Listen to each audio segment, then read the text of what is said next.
things, as I mentioned earlier, Mike, I'd like to have you do on this program is to talk about some of these unusual jobs that you're called out in, and also your travels. It seems like you go to a lot of these exciting places. It doesn't sound like we're going to have any problem getting some of those.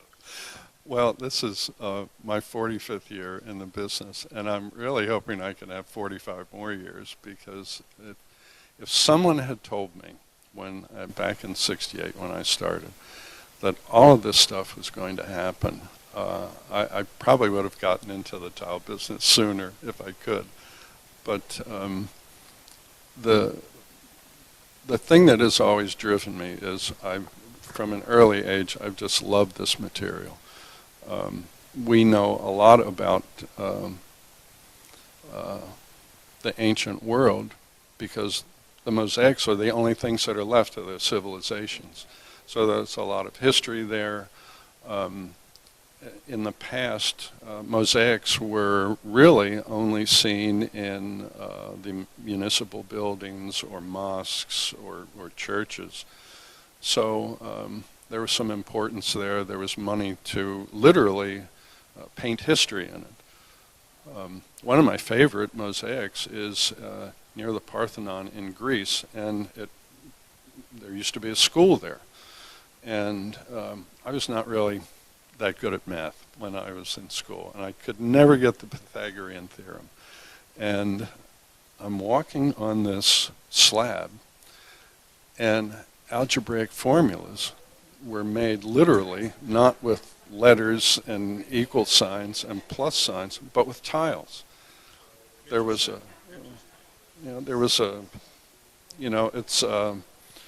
the hypotenuse squared is equal to the sum of the square of the other two sides. And on the floor, there was a triangular tile, and on one side there were 9 square tiles, and on the other there were 16, and on the hypotenuse there was 25. And I looked at this, And the light went on. I know this stuff. I've always known this. And in fact, this is the same 3, 4, 5 triangle that contractors use to square buildings. So it has been, I guess my eyes, everything I look at is got this tile twist to it. What about mosaics today? What sort of role do they play, if at all? One of the problems with really good mosaics is that it takes time. They're very, very expensive. Large tile companies that make mosaic sheets, 1 by 1 inch, 1 by 2 inch, they are now computer controlling the operation. So an architect can go to them with an elevation or a floor, and for instance, there's a museum in Hollywood that has a mural of Marilyn Monroe, and it's made with 1-inch squares with shades of white and gray. And the way this composition was done was the manufacturer of the tiles took the photograph, scanned it, fed it through their computer software, which was fed out into the manufacturing plant that automatically put the correct shades of white and gray and black in. And they were cut up into 1 square foot sheets. A map was made, and then the tile installation contractor, all he had to do was lay out the position of it and look at the numbers on each sheet and put that in. So it was a very inexpensive way to do that. But if you want to go to the other extreme, there are these compositions called micro-mosaics, and you see them mostly in the Vatican. Although there's the Gilbert collection at the Victoria and Albert Museum in England. Some of these mosaics have 900 tiles per square inch in it. And it's impossible. One of my favorites is a brooch and a set of earrings that a man had made for his wife. The detailing is so fine that if you look at the woman's eyes, you can see the reflection of her husband looking at her. And this started in the Vatican the monks who did it would drip colored glass into filaments. If you looked at it from the side, it just looked transparent. But if you looked down into the shaft of it, you could see the color. So they would make a frame and line the bottom of the frame with putty, and very painstakingly. One of my favorites is the Seven Hills of Rome. A monk spent 25 years making this. So they stack the... That's a job for you. Well, you know, they didn't do it for money. I'm not a religious person, but they did this for the glory of God. To them, this was something extreme. This was more than a job. So where do you think we're going to see mosaics 5, 10, 15 years down the road? How do you think that's going to evolve?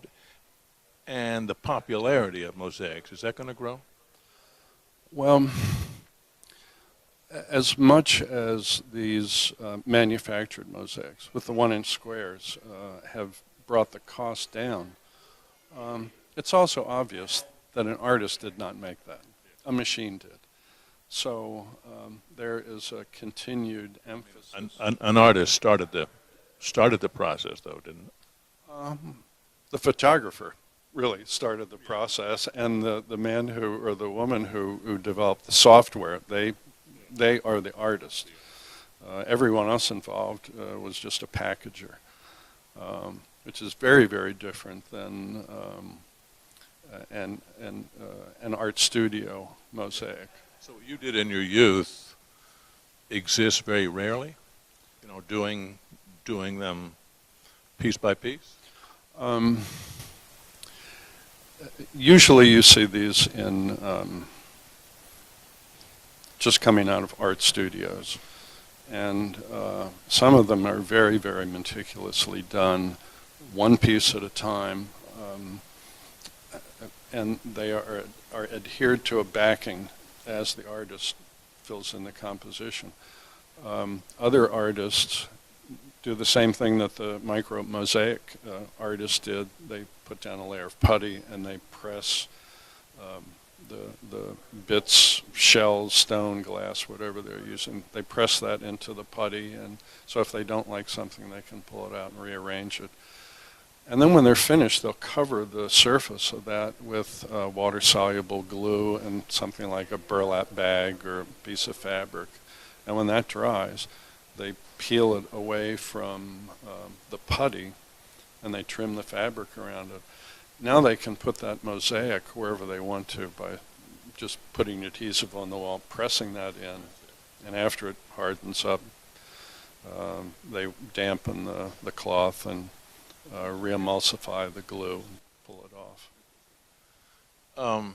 Before we wind up, I want to make sure that as we go forward, I can give you a call and we can get some bizarre stories as to what's happening out there in the world as it relates to ceramic tile. It doesn't sound like there's going to be any shortage of that.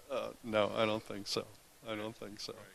I'd be happy to do that. Mike, it's great to have you with us. I enjoyed talking with you. And I also want to just, as I mentioned earlier, sort of trail you around the world and hear some of those stories. Okay. Very good. I could use a baggage handler. Very good. We've been talking with Mike Byrne. He's going to be a regular on the program, talking about, as we mentioned, some of the more bizarre stories occurring in the ceramic tile sector. This is Top Floor TV.